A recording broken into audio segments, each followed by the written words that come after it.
comenté de que hay dos materiales agresivos con el concreto. Como he comentado, son los sulfatos y los cloruros. ¿No es cierto? Pregunta Isabel.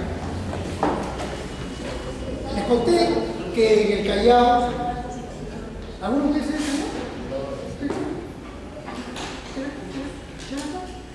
¿Chalaco? Ninguno. Yo soy el Callao del Chalaco, paisano, ya pasaste. Paisano. ¿Alguno tiene un chorrillo? Vecina, ya pasaste.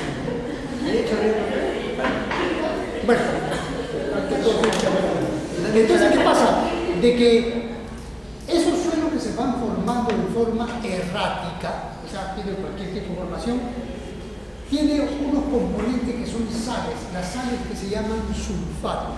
Las sales que se llaman sulfatos deshacen al concreto que ya está endurecido. Por ejemplo, yo tengo un poco de suelo con sulfato, sal, sulfato de calcio, sulfato de lo que usted quiera.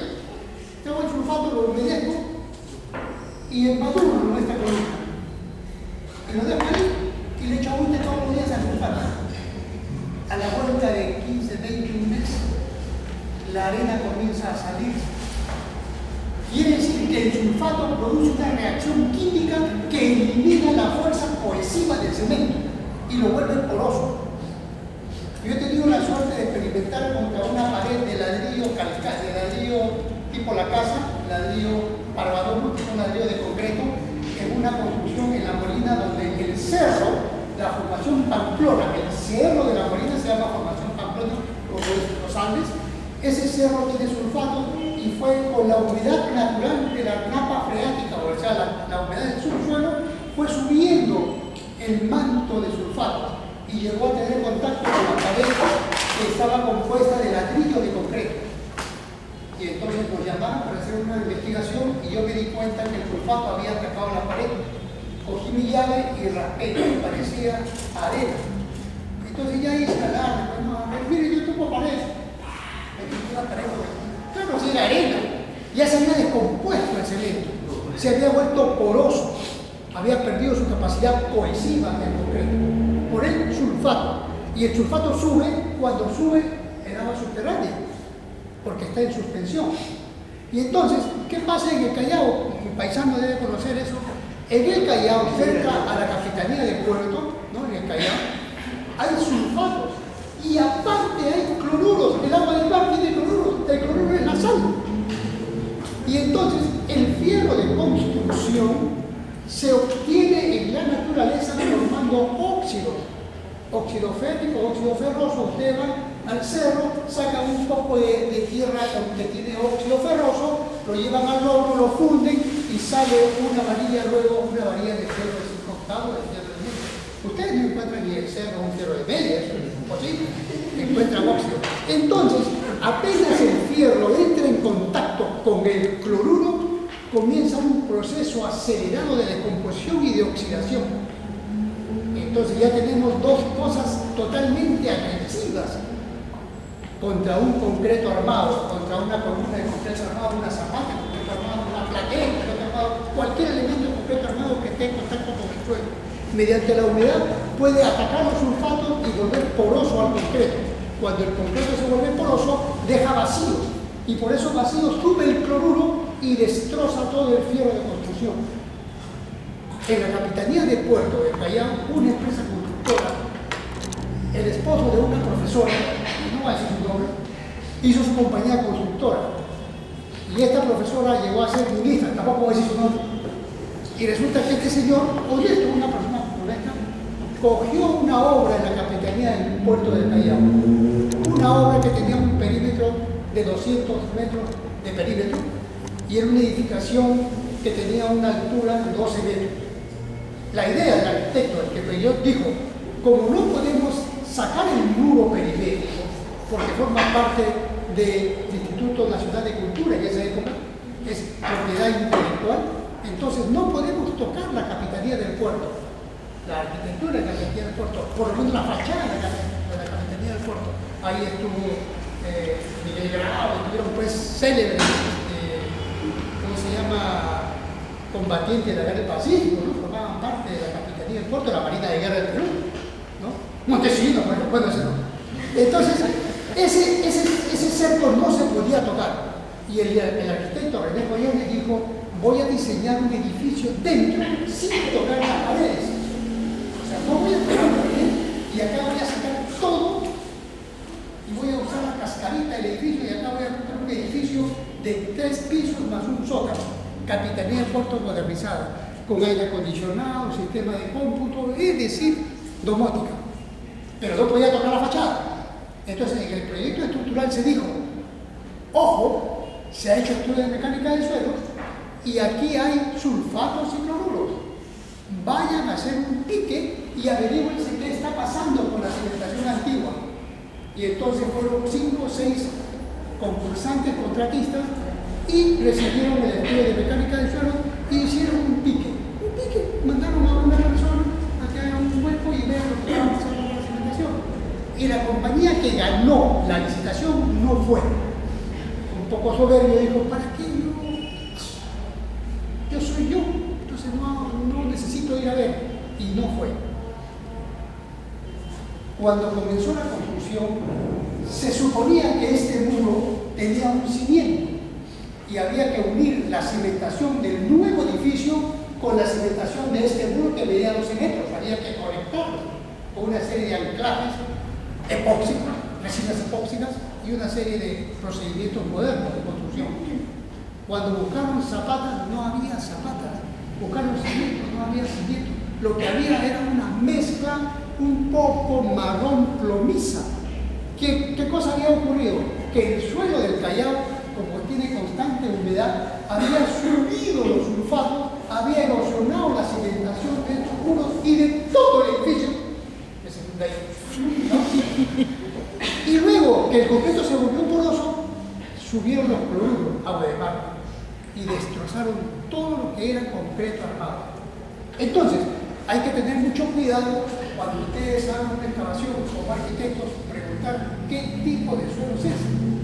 Porque pueden ustedes, esta casa donde yo rompí la pared de ladrillo haciendo alarde, ¿no? En realidad, esta casa la compró un señor y le costó en la zona de La Molina, donde está la Universidad Agraria, terrenos carísimos, le costó esta casa, creo que hace 15 años, un promedio de $400,000.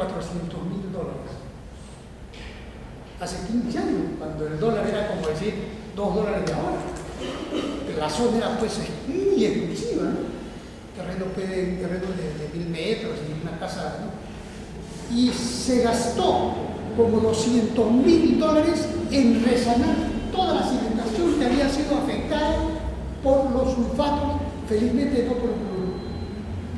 ¿Ya? Entonces, es importante tener en cuenta este tipo de efecto que puede producir un suelo agresivo contra una construcción de concreto. Entonces, el ingeniero y el arquitecto, cuando van a construir, tienen que saber si el suelo es agresivo o menos agresivo. Y en caso de que el suelo tenga sulfatos moderados, se usa el cemento tipo 2. El sulfato moderado, eso lo vamos a poner en la cuadernillo ese que voy a mandarles, se mide en ppm, partes por millón. Entonces, moderado, 1000 ppm de sulfato, 1000 partes por millón. También hay cloruros y también hay otras sales. Entonces, el cemento tipo 2, ojo, se usa para sulfato. Sulfato, hago hincapié en eso porque hay ingenieros civiles que se supone que son expertos en concreto, que dicen, hay cloruros, usar cemento tipo 2, eso no funciona. El cemento tipo 2 solamente funciona para los sulfatos, no para los cloruros. ¿Qué diferencia hay entre lo que causa el cloruro y el sulfato? Claro, el sulfato ataca el cemento y el cloruro ataca el cemento. Ahora miren, una señora que yo conocí, ella era una señora muy fanática de la limpieza. Hay personas que a veces exageran en la limpieza y ella tenía 4 perros doberman en la azotea de su casa para que cuide su casa. Y los doberman pues estaban ahí mañana, tarde y noche y dejaban pues sus pastelillos, ¿no? Y su líquido oloroso.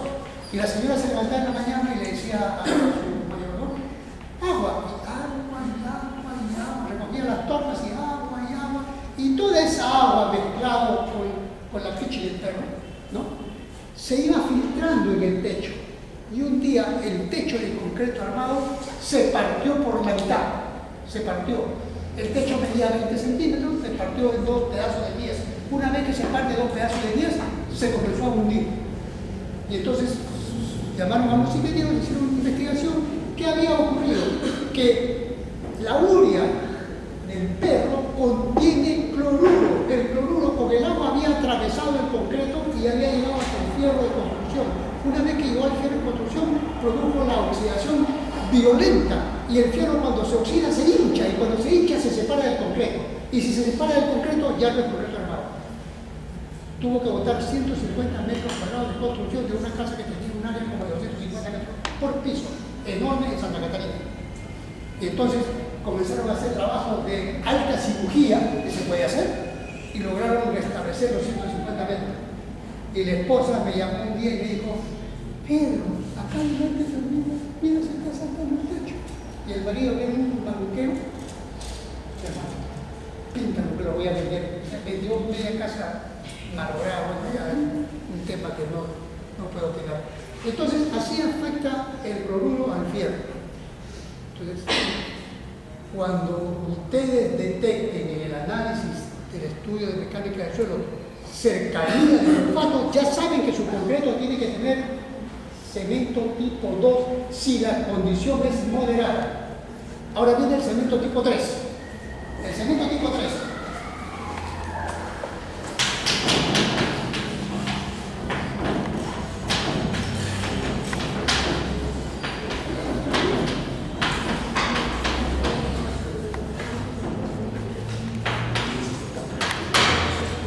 Supongamos que Brown es constructor de un terreno, y él le ofrece y le dice, mira, vas a hacer un centro comercial, pero quiero que me lo entregues en 10 meses. Bueno, pero es un centro comercial que son 15.000 metros cuadrados, no sé cómo haces, pero en 10 meses, ¿puede o no puede? No, si yo soy bravo, yo soy un taxi, yo me sacaba 20 en la clase especial. Y entonces Brown arranca la obra y dice, ¿cómo hago para que la obra pueda endurecerse más rápido? Si el cemento se endurece a los 30 días.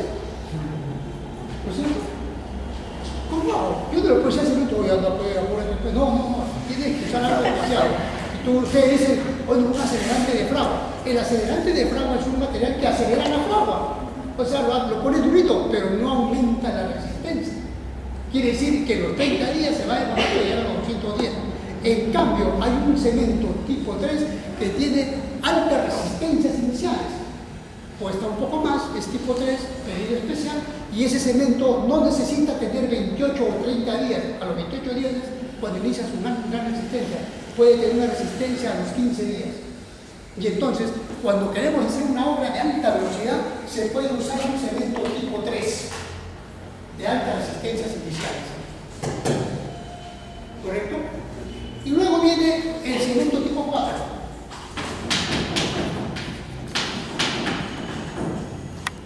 Resulta que acá mi amiga, mi alumna, la delegada número 3, ella que es una chica fuerte, le entiende los carros, pasa los carros. Ella se va a trabajar, por ejemplo, a una obra que le sale en la sierra. Le dicen, arquitecta, ¿usted puede hacer una represa? Estructuras especiales, lo que tú quieras, una represa. Pero de concreto hay una, quiero de tierra, también hay represas de tierra. Quiero una represa de concreto para que no sea tan grande, tan voluminosa y tenga tanto movimiento de tierra. Y entonces hago mi represa. Y la represa pues puede tener 10 metros de ancho en la base, una altura de 30 metros y 5 metros en la parte de arriba. O sea, la represa puede ser así.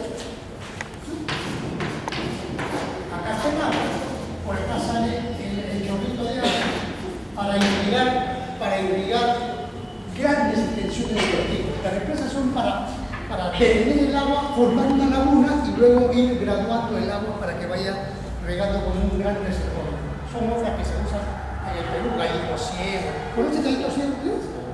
No, Gallito Ciego. ¿Conoce Cajamarca? ¿Qué es esto, por favor? Tiene que salir, decir, le ponen una escapadita, no es tan caro, se suben a un ómnibus universitario y se van hasta Cajamarca. ¿No? Y allá hay una muy importante, Gallito Ciego es una laguna enorme que irriga pues cientos de miles de kilómetros cuadrados. ¿No? Bueno, entonces, Pereira comienza a vaciar concreto. Miren, si eso tiene 10 metros abajo, 5 metros arriba, estamos hablando de 15 entre 2, 750 por 12, 750 por 12 como 100 metros cuadrados, nada más. Por 100 metros, 100 por 100, 10.000 metros cúbicos de concreto. 10.000 metros cúbicos de concreto. Y ella comienza a vaciar con su lámpara y su mezcladora. Es decir, llega a ser una abuelita y no acaba. Entonces tiene que usar masa de concreto, traer una planta procesadora de cemento y ponerla al costado de la represa. Y hacer un hueco en el cerro, sacar su piedra chancada, molerla y producir su propia arena, su propia piedra chancada y llevar cemento por granel en cantidades impresionantes. Y ella pone su planta concretera al costado de la represa y comienza a vaciar pues, 300, 400 metros cúbicos diarios. Pero el cemento es un derivado de la cal hidráulica. La cal hidráulica endurecía la piedra y la arena y tenía propiedades hidráulicas, propiedades de endurecimiento o propiedades cohesivas. El cemento es una especie de cal hidráulica, pero mucho más moderno, con propiedades mucho más estables. Pero no deja de ser un elemento hidráulico de endurecimiento. Y entonces el cemento libera temperaturas cercanas a los 100 grados. Porque si el cemento no liberara temperaturas durante su reacción química en la producción del concreto, simplemente esta columna seguiría húmeda. Pero después esta columna, cuando usted la desencofra, sigue el proceso de saturación y entonces el agua que está contenida ahí sigue reaccionando químicamente y la química produce temperaturas altísimas y se evapora el agua que había en el cemento. Por eso cuando ustedes desencofran una columna, pongan la mano y van a sentir cómo queda. Cuando ustedes vean, vayan a vaciar un concreto y el camión se demore más de 1 hora y media en vaciar, van a ver cómo el camión comienza a botar, como si estuviera fumando, fumarolas. Toquen ustedes el camión de concreto y van a sentir cómo queda a 70, 80 grados. Porque el cemento en contacto con el agua produce reacción química que levantan temperaturas cerca de los 100 grados. Copresa fue una firma de concreto premezclado de hace 30 o 40 años. Cuando el alcalde Luis Bedoya Reyes hizo una gran obra en la vía expresa, sacó hormigón como caña, hormigón, un buen material para construir. Pero ¿quién construía millones de metros cúbicos? Nadie. Mientras que Copresa, en la zona de Aramburú, en San Isidro, ¿conocen a San Isidro de Aramburú? Ahí se conoce, ¿eh? Bueno, hay una zona en Aramburú que se llama Recabarre, donde los suelos se hunden y los edificios se rajan. ¿Qué ocurrió? Que la empresa Copresa hizo un hueco enorme, más de 15 hectáreas y 15 metros de profundidad, y de ahí sacaba hormigón, piedra redonda, piedra magmática, molía, sacaba su arena, sacaba su piedra, sacaba todo lo que quería y vendía concreto premezclado. La primera empresa en el Perú que vendía concreto premezclado, por eso se llamaba Copresa. Cuando ya hizo un hueco enorme y los edificios de los costados comenzaban a temblar, y dijo, oye, no pasa. Y dejó un hueco terrible. Y entonces dijo, se recibe el monte. ¿Qué hizo Bedoya Reyes? Chapó toda la tierra que sacaba del Sanjón y no hay. Pero bueno, eso ha traído como consecuencia el asentamiento de los edificios que se han construido ahí. Pero durante el proceso constructivo, nosotros éramos alumnos, tuvimos la suerte de conocer Copresa, de ir a Copresa y ver cómo fabricaban el concreto premezclado. No es un concreto en mezcladora, sino un concreto que se dosifica al peso. ¿Cómo así? Yo tengo un cañón, la botella. Si meter en compresa.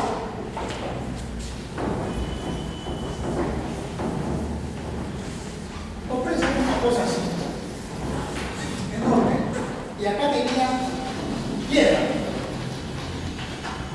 por acá tenía arena, acá tenía una torba gigantesca, con unas balanzas, y acá entraba el camión concretero. Camión escañas. Zapatos. Entonces, con una draga, pesaba de una balanza arena, 300 kilos de arena por cada metro cúbico de hormigón. Piedra, 250 kilos. Estoy poniendo ejemplos, ¿no? Porque es un diseño mezcla. Peso de arena, peso de piedra. Y acá tenían un tremendo tanque con cemento. Chapaban el cemento y lo llevaban con una pala transportadora y lo cruzaban. Piedra, cemento y arena. Se llenaba el camión con ese material y acá tiene su tanque de agua. Y el camión iba por las calles de Lima dando vueltas a la arena, a la piedra y al cemento. Mezclado. Llegaba a la obra y le decían, señorita, ¿cuánto metros cúbicos? Tanto agua, manguera y te venden el concreto premezclado. El mejor concreto que puede existir es el premezclado. Es un concreto dosificado. ¿Correcto? Resulta que mandaron a un señor con una varilla a mirar la cantidad de cemento que había a granel en ese tanque. Y en un descuido se abre la puerta y el señor se cae dentro del tanque de cemento. Un tanque de 15 metros de altura y un diámetro de 3 metros de diámetro. A los 3 días, cuando lograron vaciar el tonel, encontraron un huesito. ¿Por qué? Porque el cemento es higroscópico. Coge el agua y lo convierte en una reacción química y lo calcinó. Entonces el señor murió calcinado. Entonces, esos son los riesgos, digamos, del cemento cuando se usa un concreto premezclado, ¿no? Hay que saberlo manejar. Entonces, ¿qué pasaría si en la obra de... Si en la obra de ella, de la represa, va a usar miles de metros cúbicos de concreto? Y el concreto es una reacción química y levanta temperaturas cercanas a 100 grados. Quiere decir que el calor que va a producir su represa va a sancochar a todos los pescados que están alrededor y todas las plantas. Toda esa plantación van a salir ya con manzanas sancochadas. Y entonces no puede usar un cemento común y corriente. Tiene que usar un cemento especial que es el tipo 4 de bajo calor de hidratación.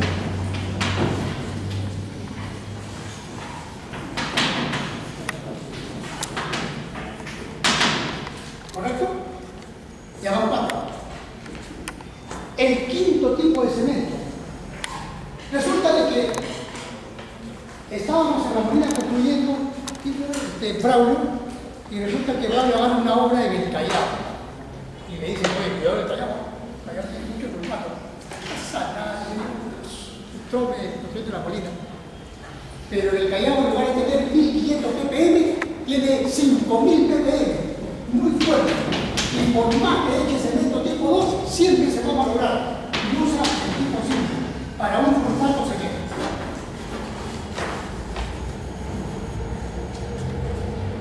¿Correcto? Entonces, esos son los 5 tipos de cemento que se fabrican según la ASTM, las normas internacionales. Pero en el Perú, sobre pedido se producen los otros tipos de cemento. Normalmente se usan solamente 3, el 1, el 2 y a pedido especial el 5. Los otros cementos, si ustedes quieren, los mandan preparados. Pero hay que conocerlo, ¿no? Hay que así cumplir el cemento.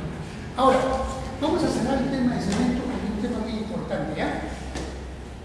¿Quién sabe lo que es un curado? O una fragua. ¿Han escuchado hablar de eso?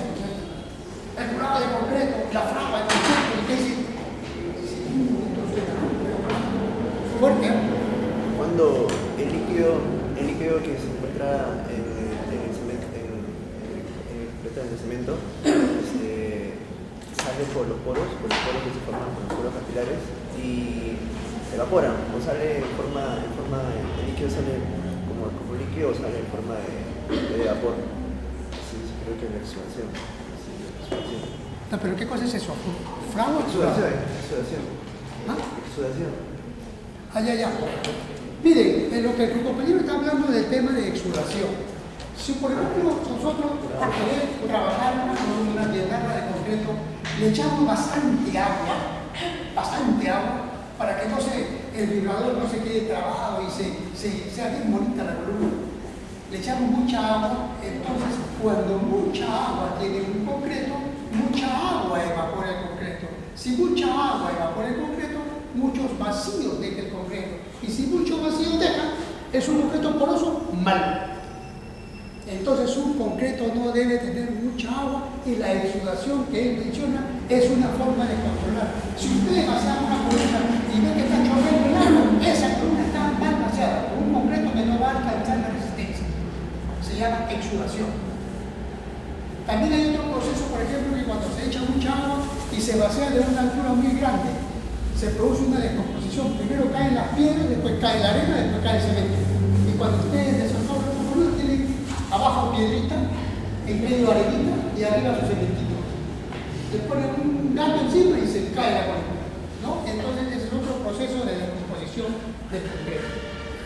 Pero lo que nosotros estábamos mencionando es el tema de la fragua y de los curados.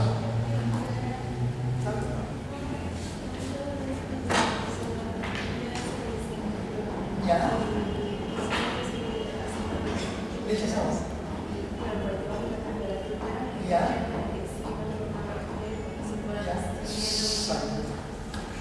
Ponte tu punto ahí, como delegado, ponte ahí. Caballero me ha dicho ahí. Ella ha hablado de la fragua de concreto. Vamos a decir lo mismo, pero un poco más coherente para que pueda aclararse, ¿no? Ella dice, no, cuidado. No, pero antes del jurado, primero la fragua, ¿eh? Ya tienes tu punto por jurado. Fragua.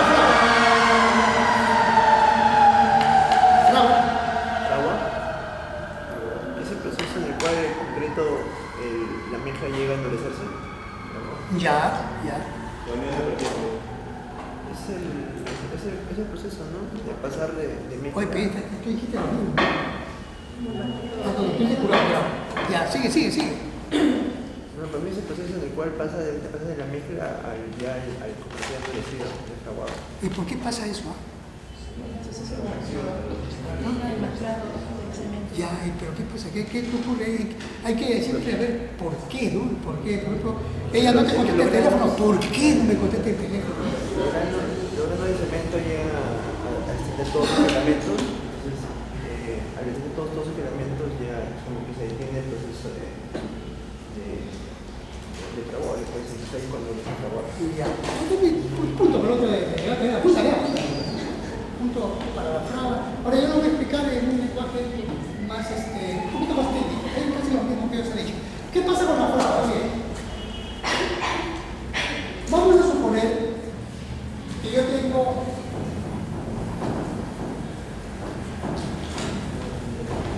un granito de cemento. Un granito. Lo voy a poner en zoom. Un polvito. Ahí.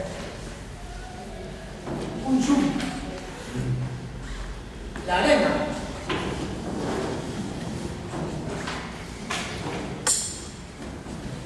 ¿Ya? La piedra chancada. Agua. El agua comienza a disolver.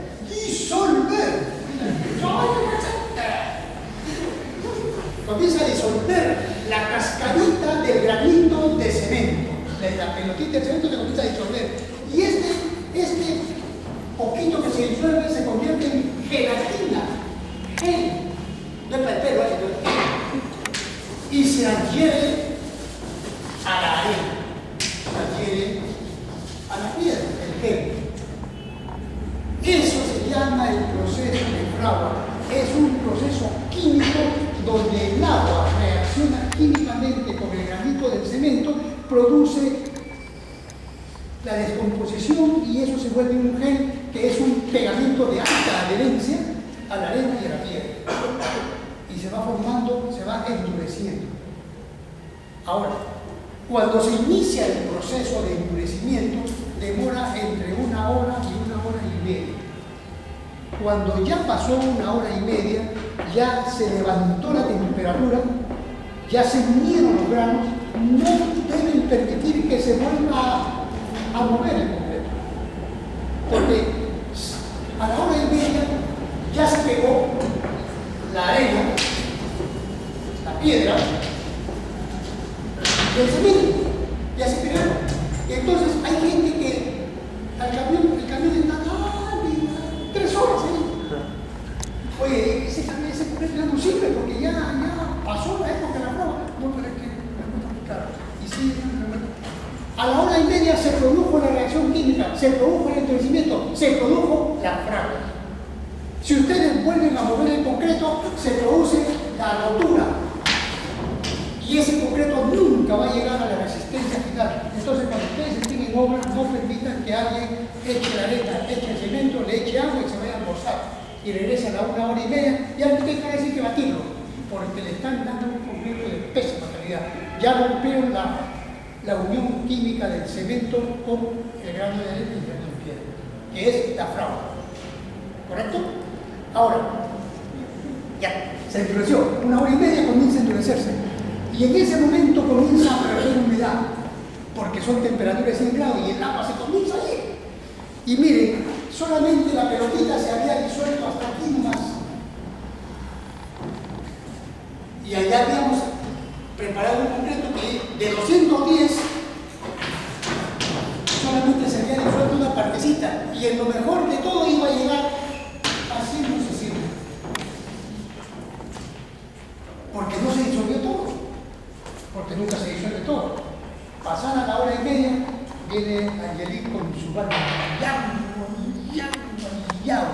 produce lo que se llama el curado. El curado significa humedecer todo el granito de cemento para que todo se convierta en gel y tiene mayor cantidad de gel, se une mejor. Entonces el concreto alcanza lo óptimo, remojado 28 días en agua. El concreto ideal. Como nadie puede remojar una casa, no que se eche la agua todo. Eso es el curado. Esa es la forma en que procede un concreto. Fragua y curado. ¿Correcto? ¿Se entendió? Clarísimo.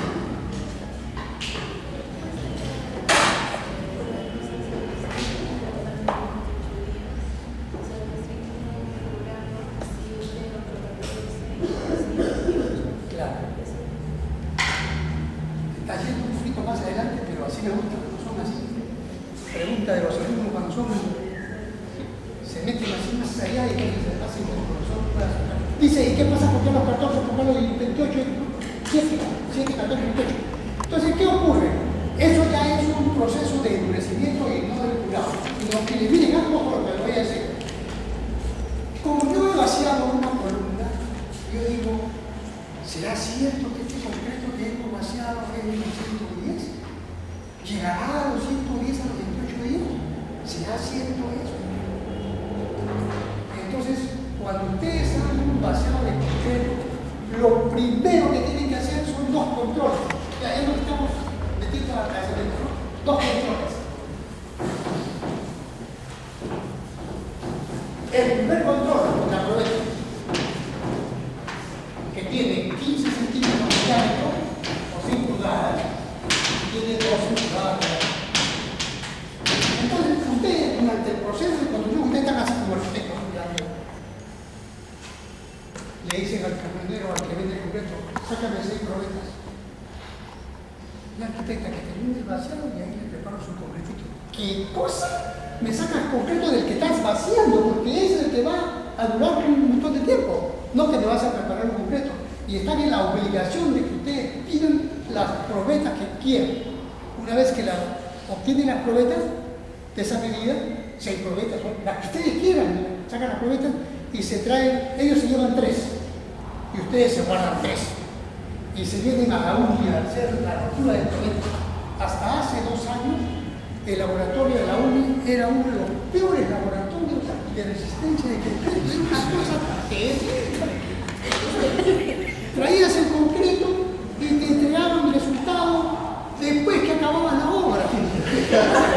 Y te descubrías que la columna que habías basado en el zócalo solamente llegaba a 100. Hay que devolver la columna sin que se devuelva la parte de arriba. Hoy día el laboratorio de mecánica de materiales y mecánica de suelo de la UNI es una belleza. A los 7 días te dan el resultado y a un precio cómodo y competitivo. Han fomentado los laboratorios de la UNI, no sé quién habrá sido, pero han comenzado a levantar su calidad. Y aparte que los que manejan son gente de la UNI, ¿sí o no? Los máximos. Entonces hoy día, a ojos cerrados, cuando nosotros en la empresa hacemos análisis de evaluación estructural, de concreto, de fierro, de frente a la UNI. Antes, católica, la Vichy, la agraria, me daban me decía, oye, tu fierro está más o menos entre 8 y 10. Y tu concreto entre 5 y 210. O sea, en cambio la UNI dice, no, 219.44 y es 219. Así que tengan fe en el laboratorio de la UNI. Muy bien, está funcionando muy bien. Todo sinceridad le digo. Hace años no era así. Bueno, entonces la probeta le da una idea de cómo va a quedar el concreto. Pero como dice su compañera Angel, dice, ingeniero, ¿y cómo sé yo que el concreto va a ser verdaderamente a los 28 días una resistencia? Bueno, en los primeros 7 días ustedes tienen 3 probetas. Se quedaron con 3 probetas. Esta la rompen a los 7 días. Debe estar en el 75%. Si es 210, debe estar en 170 más o menos. Si no está en 170, su concreto no va a llegar a los 210. ¿Correcto? En la segunda probeta, a los 14 días. Y debe estar más o menos en un 90%. Más o menos, ¿eh? Y sí, estamos más o menos en 200 gigavatios. Y por último, a los 28 días, debe llegar al 100%. Si es cemento pozolándico, unos días más, pero ya le da una tranquilidad, ya lo devuelve. Ese es el control de probetas que uno tiene que hacer en una obra, para cada vaciado, para tener una idea de lo que realmente está pasando. Porque si a los 7 días le da 100, tienen que devolver. Si le da 50%, tienen que devolver. Eso se hace realmente en obra. Y el responsable es el que te vendió el concreto. En una oportunidad en un edificio se estaba vaciando 150 metros cúbicos de concreto.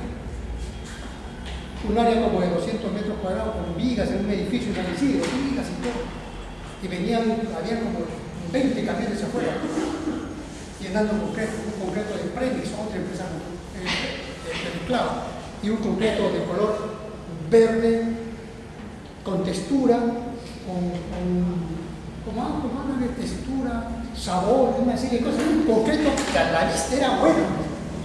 Y en el último camión, el maestro de obra, que era un hombre de mucha experiencia, llama al ingeniero residente y dice, ingeniero, el último camión es un concreto de pésima calidad.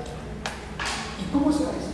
Por el color, por la textura, por la suavidad con que había agarrado el concreto, y efectivamente un concreto muy poroso y de otra coloración. Y la empresa Premis tuvo que pagar la demolición, el ensamble, el nuevo concreto y el reforzamiento con resina epóxica, ¿no? Entonces hay que tener mucho cuidado con la calidad de concreto. Ahora, resulta que en otra oportunidad se hicieron como 30 kilómetros de carretera en Huaraz, en la carretera por Ancas, ¿no? Y el concreto tenía que ser de 175 y solamente llegó a 160. Y entonces el contratista tenía que levantar 10 kilómetros de pista, tenía que levantar y botar a la basura y volver a hacer, porque le mandó un juicio tremendo. Porque había vendido un concreto de pésima calidad. Y entonces tuvieron la suerte de venir a la Universidad Nacional de Ingeniería y profesor que fue decano de la FAO y rector de la UNO. ¿Cuál es su nombre? Riva López, un peladito, un trome en concreto, ¿no? ¿Cómo le decía? Bueno, pero ya no vamos a saber. Era un trome y él dijo, bueno, hagamos una última prueba. Reguemos los 10 kilómetros de pista, agua durante 15 días. Y es decir, inundaron la pista durante 15 días. Y el concreto de 150 levantó hasta 175. Aprobamos, pero miren los kilómetros, ¿no? Entonces, esa es una de las pruebas que se toman. Segundo, hay otra prueba, esto se llama prueba de resistencia. Y hay otra prueba que se llama, ojo, que todo esto influye, por algo lo estoy tocando, influye en la resistencia sismo-resistente. Porque los edificios sismo-resistentes tienen que tener un concreto mínimo de 210. Los que no son sismo-resistentes pueden estar en 175. Pero las normas peruanas te exigen que sean de 210 hoy día, antes era 175. La otra prueba es la siguiente. Viene el camión y ustedes preparan el cono de Adams. El cono de Adams le echan el concreto que está vaciando, lo llenan con concreto. Luego, voltean el cono de Adams ya vacío y el concreto que estaba aquí se asienta. Claro, porque tiene agua. Esta medida se llama slam o asentamiento. Si el slam es muy grande, el concreto tiene mucha agua. No sirve. Entonces, para cada elemento estructural sismo resistente, una viga, 2 pulgadas de slam, zapata, 4 pulgadas de slam, columna, 1,5 pulgadas de slam. Entonces, en un proyecto estructural sismo resistente se especifica el slam que debe tener el concreto durante el vaciado, para que dé elementos de concreto de alta resistencia. ¿Correcto? Es la segunda prueba que se hace en la obra. Entonces, ustedes van a hacer sus pruebas y ustedes hacen su slam para controlar el concreto y que les salga una estructura de una buena capacidad. ¿Correcto?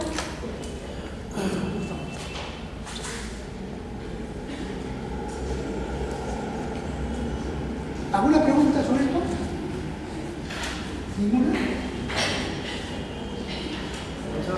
¿Algo más sobre concreto?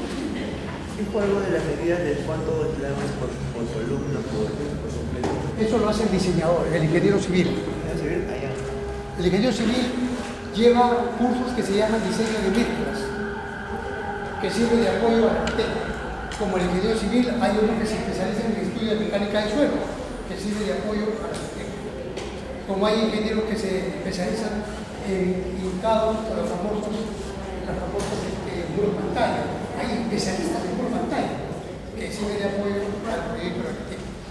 Hay especialistas de ingeniería civil que se dedican al endurecimiento del suelo blando. ¿Se acuerdan que le hablé del suelo arenoso que era blando y el arquitecto Prater hizo bajo el suelo? Bueno, ahora hay una inyección a base de un material cementante que le comienzan a inyectar al suelo, le comienzan a inyectar material cementante y lo van endureciendo. Se usa mucho en minería y ya se trasladó a la construcción para mejorar la calidad del suelo.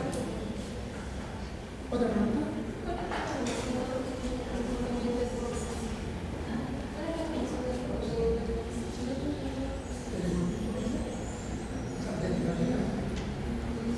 Ya, miren, supongamos, no es el movimiento epóxico el nombre, es una resina epóxica, ¿ya? Pero por eso digo, las preguntas que hagan no importa que no usen la palabra adecuada, no interesa, yo sé lo que ella me quiere decir, yo interpreto y ahora le doy el nombre correcto, entonces ya no se puede olvidar nunca más de la palabra resina, ¿no es cierto? Entonces, porque así. Entonces, ¿qué pasa? La resina son productos químicos, como por ejemplo el Solmimix, por ejemplo el Pegamix, una serie de resinas que cuando se mezclan 2 o 3 componentes, las mezclan, da una resistencia pétrea, como el ámbar, por ejemplo, como si fuera una roca, pero una roca de una resistencia tremenda. Una roca roca magmática, una roca de cerro, alcanza 30, 40, 50 kilogramos por centímetro cuadrado de resistencia. Un concreto alcanza 300, 400 kilogramos por centímetro cuadrado. Hoy en día, para hacer los edificios en Dubái, se ha llegado a concreto de 800 kilogramos por centímetro cuadrado. La resina, la mezcla que tú me dices, alcanza más de 1000 kilogramos por centímetro cuadrado de resistencia. Es un pegamento de alta resistencia. Entonces, ¿qué ocurre, por ejemplo, si uno de ustedes construyó aquí, ¿no?, y se le rajó la columna? Entonces dicen, oye, hay que botar la columna. Claro, antes se botaba la columna y había que calzar todo el techo. Hoy en día se calza el techo y se perfora la columna. Se perfora hasta donde esté la grieta. Una vez que esté la grieta, se prepara esa resina que tú mencionas, que es un pegamento epóxico, que es un pegamento epóxico, ¿no? Se prepara 4 de 1 de 1, se va metiendo así, con una olla, se bate, y se inyecta a presión, y esa mezcla, ese pegamento epóxico, se introduce en la grieta, y tiene tal resistencia y se adhiere a la parte de arriba del concreto y se adhiere a la parte de abajo del concreto. Y entonces, si queremos mejorar eso, podemos poner grampas de acero, siempre que la grieta pueda ser reparable. Para eso hay especialistas también en determinar qué tipo de grieta y el uso de la resina epóxica. Puede ocurrir, por ejemplo, que esta viga falló una parte y venga un especialista y calce la viga de acá, por ejemplo. Mira todo lo que estás generando tu pregunta.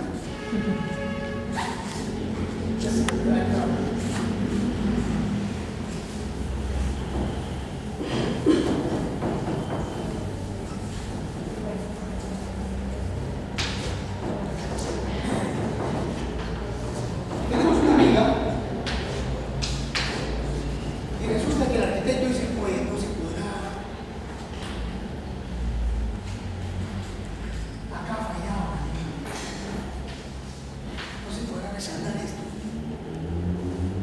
Y entonces, muchos dicen, no, dependiendo de cómo esté, no hay que colocarlo. Pero si está casi intacta, entonces devolvemos esto, hacemos un corte, inyectamos lo que llamamos pobres, unos fierros que se vuelvan con talado y con pegamento epóxico, la resina epóxica, aquí.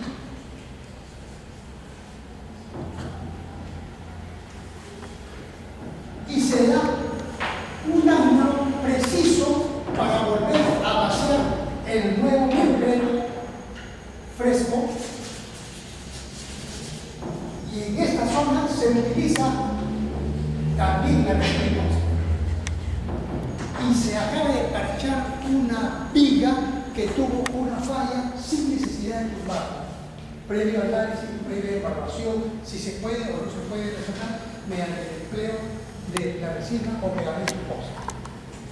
Ahora, ¿qué pasa, por ejemplo, si se produce otro tipo de falla? Una fisura. Se le echa lo que llamamos mortero epóxico. Y el hueco se rellena con un glútin.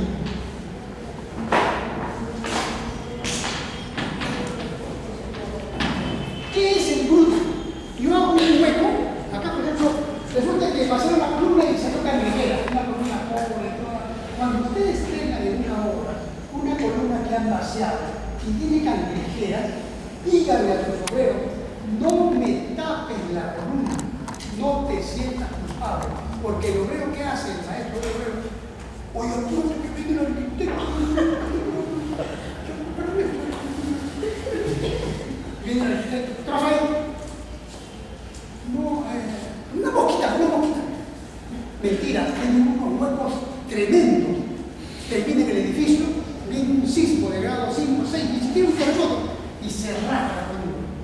Entonces lo que uno tiene que hacer, decirle a los obreros, cuando encuentres una falla por grietas o lo que llaman cangrejeras, dímelo, no lo tapes. Escarban la cangrejera, limpian todo lo que esté suelto y queda un hueco. ¿Correcto? Queda un hueco sin.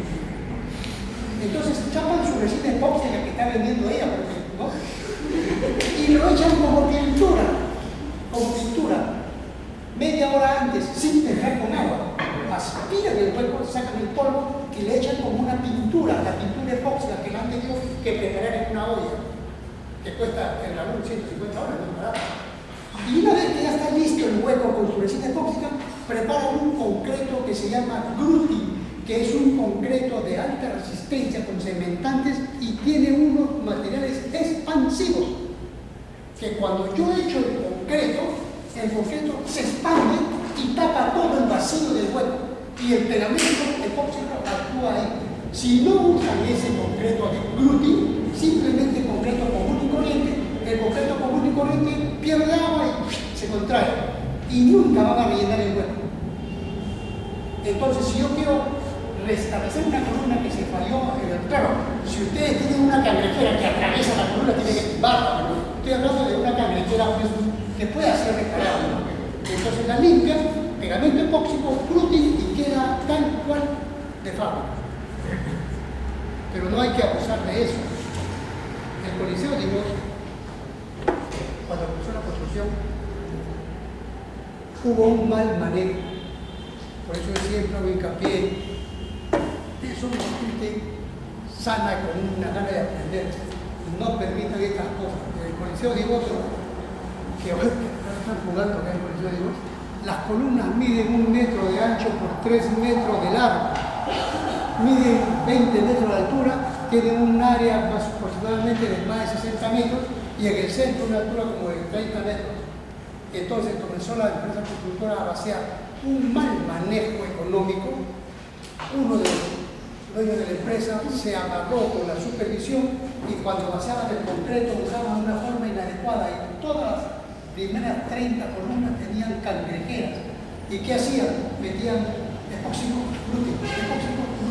Y si no usan bien el epóxico de gruti, queda una columna fallada. Uno de los ingenieros que fue allá dijo, destápame la columna. No, es que tiene un huequito. Destápala, quiero verla. No,